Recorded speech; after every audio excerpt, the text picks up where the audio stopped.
How's it going, everybody?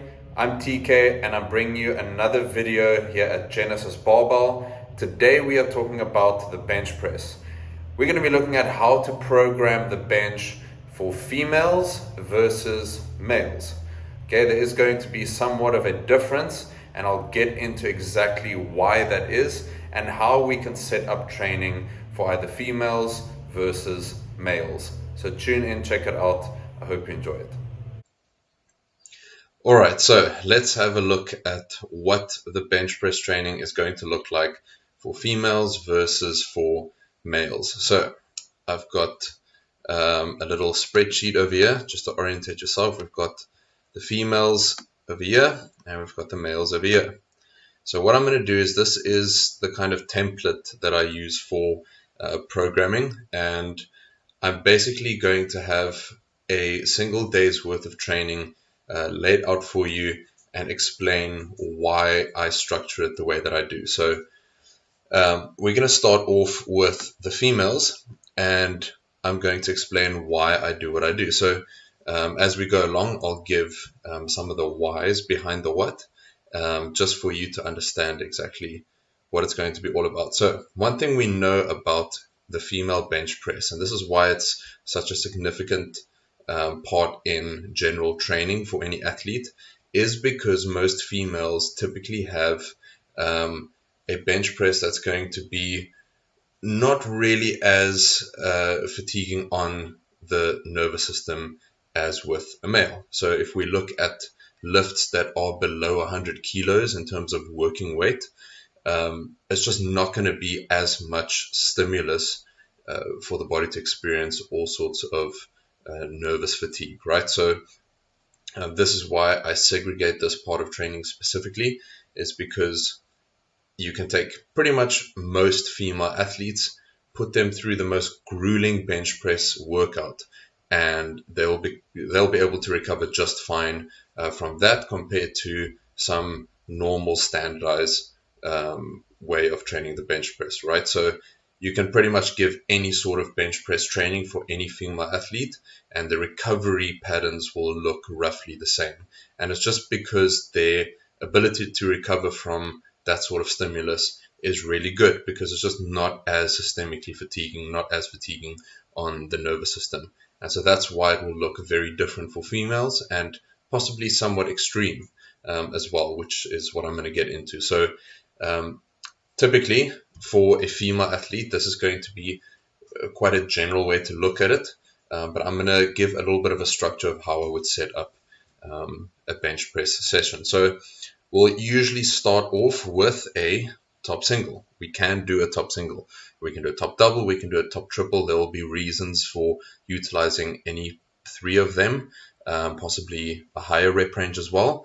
But for the most part, a heavy bench press set is going to be given for the top set usually. So we've got one, let's put this in there, bench press. We've got one set of 1 rep.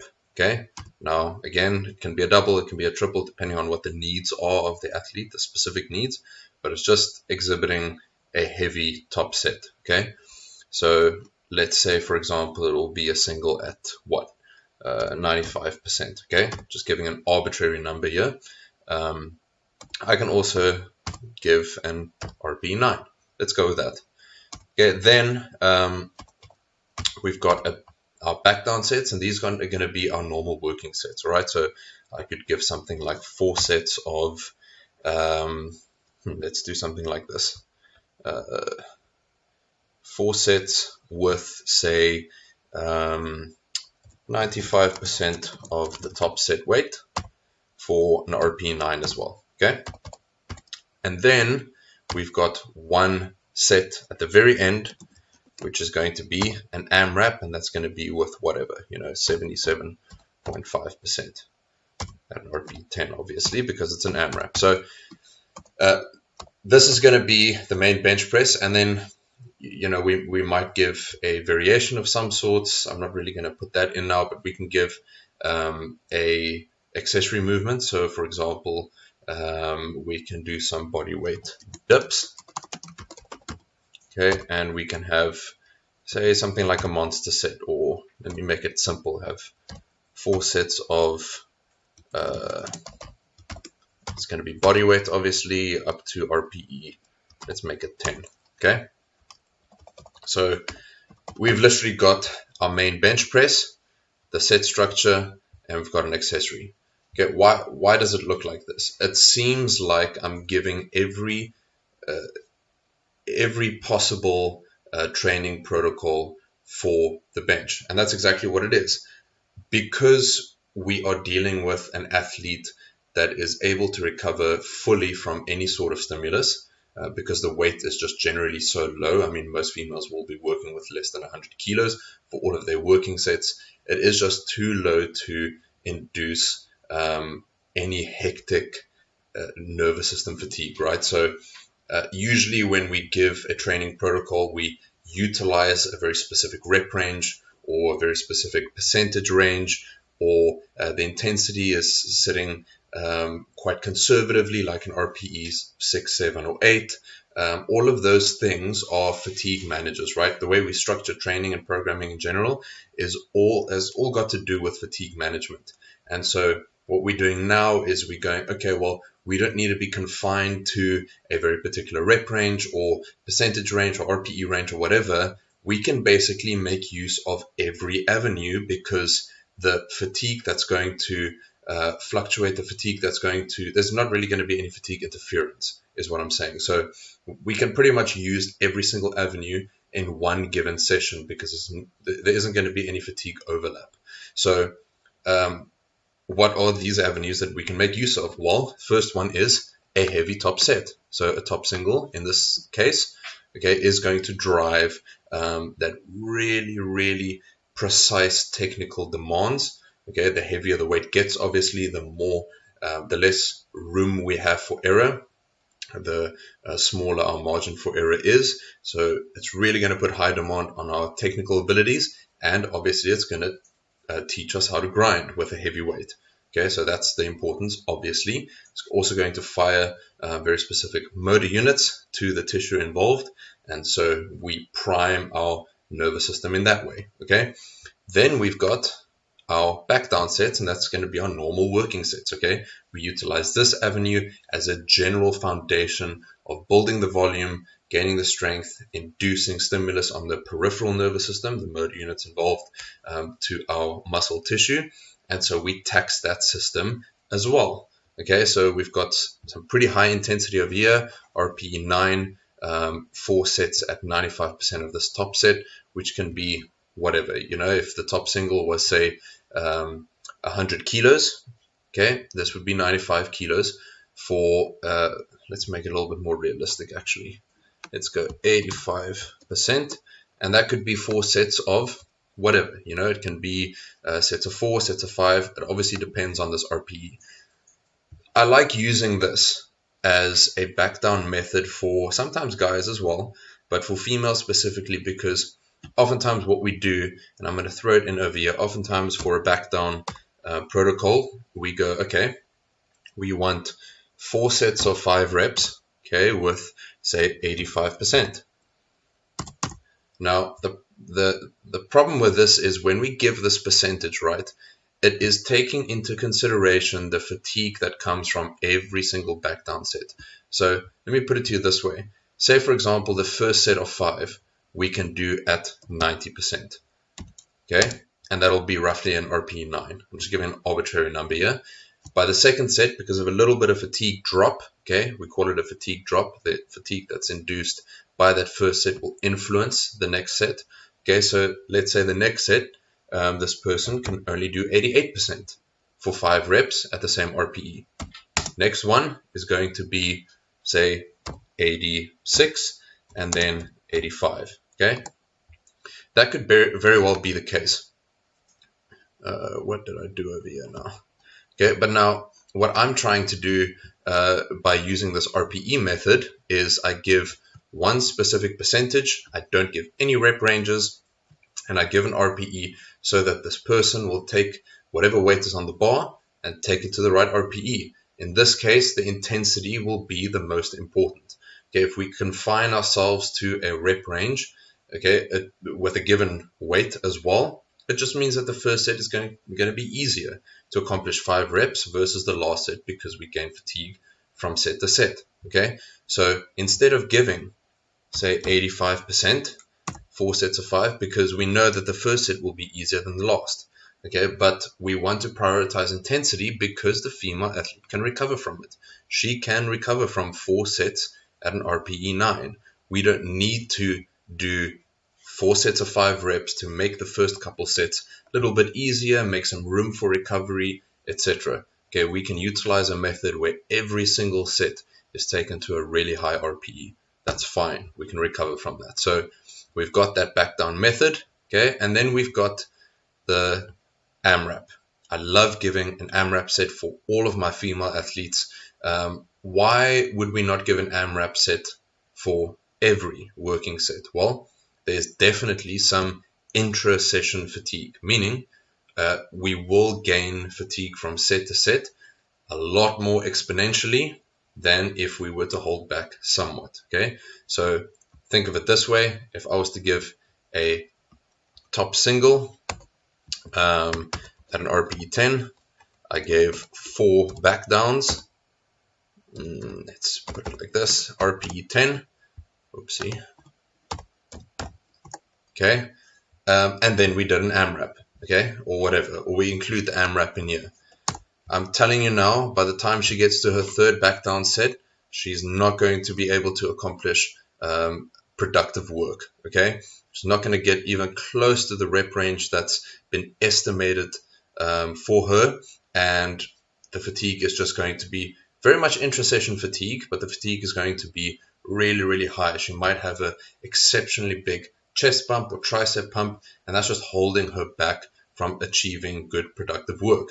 Okay, that doesn't mean that she won't recover really well after the session with the days to come. It's just within this particular session, she won't be able to accomplish all the work.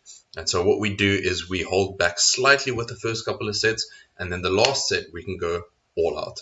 And I'm pretty sure a lot of you have probably heard about this style of training, say in bodybuilding, where the first couple of sets, say for example we do 5 sets of 10 reps or whatever, the first couple sets are RPE 7, 8, 9, and the last set we go all the way till failure.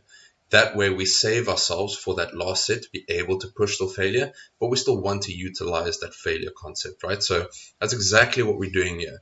We are allowing this athlete to be able to accomplish a good AMRAP set at the end, but that doesn't mean we throw in an RPE 10 everywhere, okay? So we're setting her up for good productive work throughout the entire session, okay? So that's what this is going to look like. Yo, this thing is messing about here. All right, so that's the bench press training. Now we give some accessories. Okay, why do we want specifically an accessory for a female athlete? Well, a lot of times, okay, the musculature is the thing holding this athlete back. Why do I say that? Well, if we look at the nervous system, the potential for the amount of output our nervous system can give is very much dependent on the musculature involved. If you've ever seen a person walk out a squat and shaking everywhere, it's pretty much usually because their nervous system is really, really primed for that weight, but they just don't have the musculature to be able to support it. Okay, we need to find a balance between how much our nervous system can cooperate with and our tissue that's going to accommodate that. So we need to find the balance there. We need to meet the needs of the other system, right? So in the case of females, usually musculature is just lower, okay, if we compare that to a male. So we really do love to throw in a good amount of accessory training, especially for the upper body, to be able to accommodate the needs of the nervous system. And so this is going to be a very, very standardized way to do that. We give some really good structured bench press protocol, and then we've got a hefty amount of accessory training to back that up. And it can be anything. It can be dumbbell presses, it can be incline presses, it can be dips, push-ups, depending on what the athlete responds to well. I like dips specifically for females, not that it's a generalized concept, but I do like dips. The reason why is because we're in a little bit of a declined position. If you were to think of a declined bench press, okay, the dip kind of mimics that somewhat because we've got a little bit more internal rotation.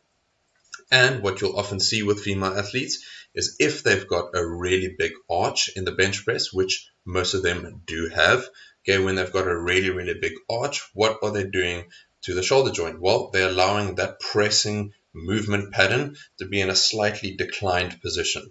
And so when we think about it, we get a lot of shoulder joint involvement, a lot of the front delts, maybe a little bit more of the triceps involved in this position.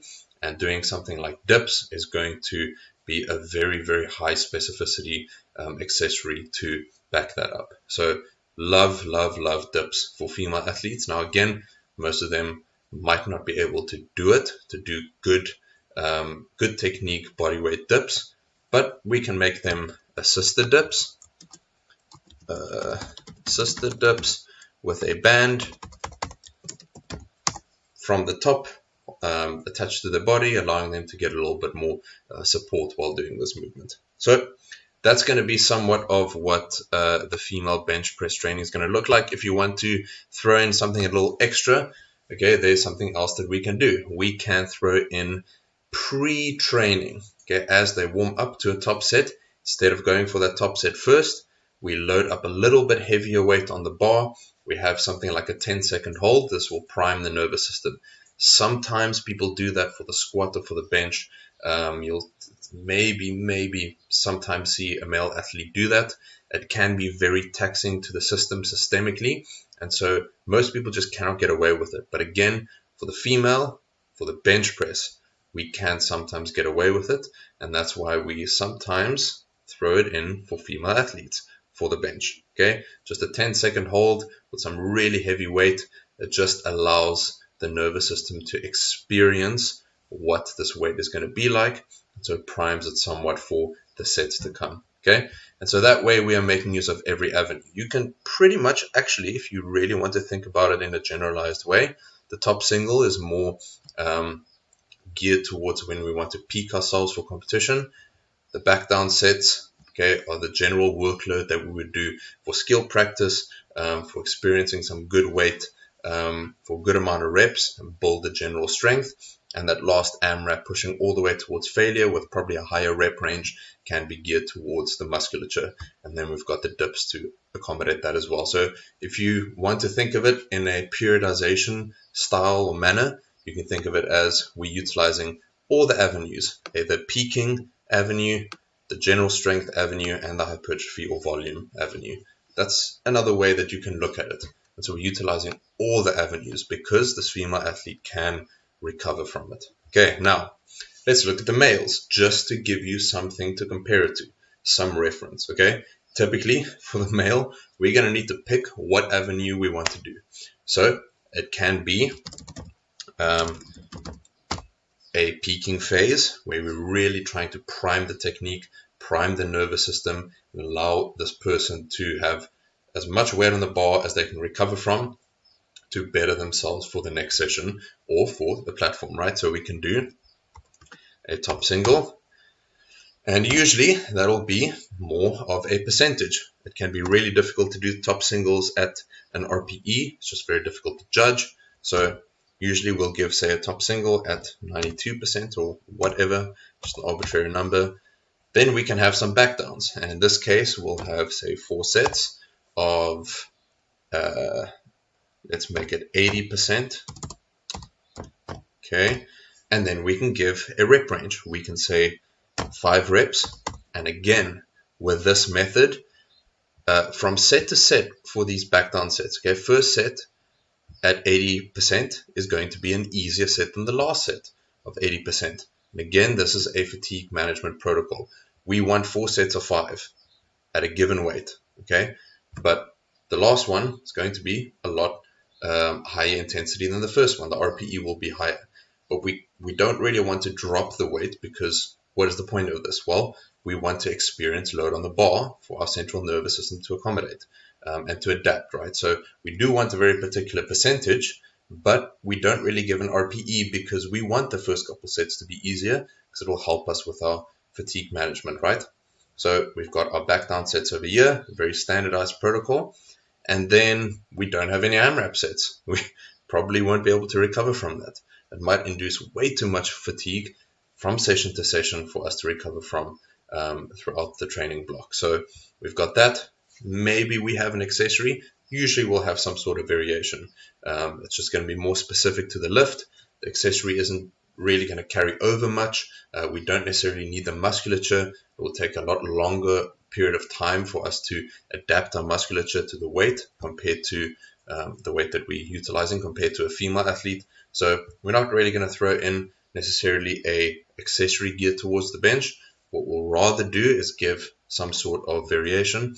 So just to accommodate the volume here, let's make this 2 sets rather, and we'll go for a variation such as a close grip bench. Okay, why would I pick something like that? It's a very general thing to pick. Maybe if we were to think about the close grip bench, it's just a little bit less pec involvement. Sometimes the pecs can be our limiting factor from a muscular standpoint, from a peripheral nervous standpoint, and so doing the close grip bench, we're allowing the rest of the body involved to keep on working, keep on gaining stimulus, because they might recover really well from the first bench press sets, but we're taking the limiting factor, which can be our chest, a little bit more out of the equation, allow the rest of the musculature to still work hard. So we can do 2 sets of 5 there, or even 2 sets of 3, okay, at whatever, 85%. And so there's going to be our variation, right? And that's what typical training is going to look like, say, for a peak for a male athlete, okay? What we can also do is if we're doing some general strength, maybe a little bit more volume, maybe a little bit higher rep range, just throwing in random numbers here. We've got 1 set of 6 here, rather. There we go. This will be a general strength phase. Maybe we can throw in an accessory here like some dumbbell press or something. Maybe a monster set. Whoopsie.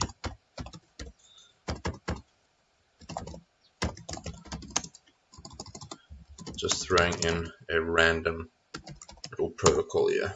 Let's make it 0 acceleration as well. Okay, so typically this is what that could look like in a general strength phase. We're working on some general weight, some skill practice, lots of reps to get in technical demand. Okay, and if we want to go full on hypertrophy, what we can do is we can go, okay, we don't really need a primary bench press. We can say, let's do some cambered Larsen presses. And then we can probably remove this entirely. Come on. Remove this entirely. And we go, well, we've got a lot more volume to do here. And let's make this cambered Larsen press back downs. We'll keep the top set here. Maybe let's make it 8 reps. We'll say the back downs can be 6 to 10. Give it a little bit of a range at an RPE 8 or 9 maybe. And we can make it 0 acceleration. Make it a little bit harder, a little bit more taxing on the musculature, a lot more stimulation for hypertrophy, etc., etc. This is what a kind of volume block, if you would want to call it that, or hypertrophy style training would look like for the male. So as you can see, in terms of what avenues we are diving into in training, it needs to be very much segregated for the male athlete. And this is what most training really looks like. This is the idea behind just our general programming structure for pretty much all athletes at any given moment, is some sort of avenue that we're chasing. We're utilizing good fatigue management tools and specificity and overload protocols to be able to achieve that. But when it comes to the female athlete for the bench, again, we can utilize all the avenues. We don't really need any particular fatigue management protocols. We can basically just push all out every session, lots of volume, high intensity, lots of rep ranges, all at the same time, because we can recover from it. Now, does this mean that things might get a little bit boring after a while? Well, sure. But your mind can always be open to utilizing different methods, especially when we are learning about an athlete's body, what they respond to, what works for them. And that could be accessories that work specifically for a given female athlete. It can be bench press protocols. Maybe a certain amount of sets in one workout is too much. If you get to like your 8th set and it's just too much every single time you try and do it, well, then we know 7 sets is the cap. It can be something like a very particular intensity, can be too harsh to start off with. Maybe it needs to be below 9 for the first couple of sets, and then only the last set we can push to 9 plus. It really depends. You learn about the athlete's body. Just from a generalized standpoint, we can utilize all avenues, and then from there we learn about the body, learn about what she responds to well, and then we throw in changes, different protocols to match that. But typically, yes, we can pretty much get used to using most, if not all, avenues for the bench press. So that is pretty much the comparison between female bench and the male bench. And you'll quickly pick up that some of these things, I love giving AMRAPs at the end of every bench press session for my female athletes. You'll begin to realize that some of these protocols will actually be very beneficial and recovered from very, very easily usually. So I think this will help a lot. Some of the accessories might help a lot no matter what phase you are in. And so definitely take into consideration everything that we've discussed here. I think it will help a lot if you're coaching a female athlete, if you are one yourself. So please like the video, please subscribe, and I'll catch you in the next one.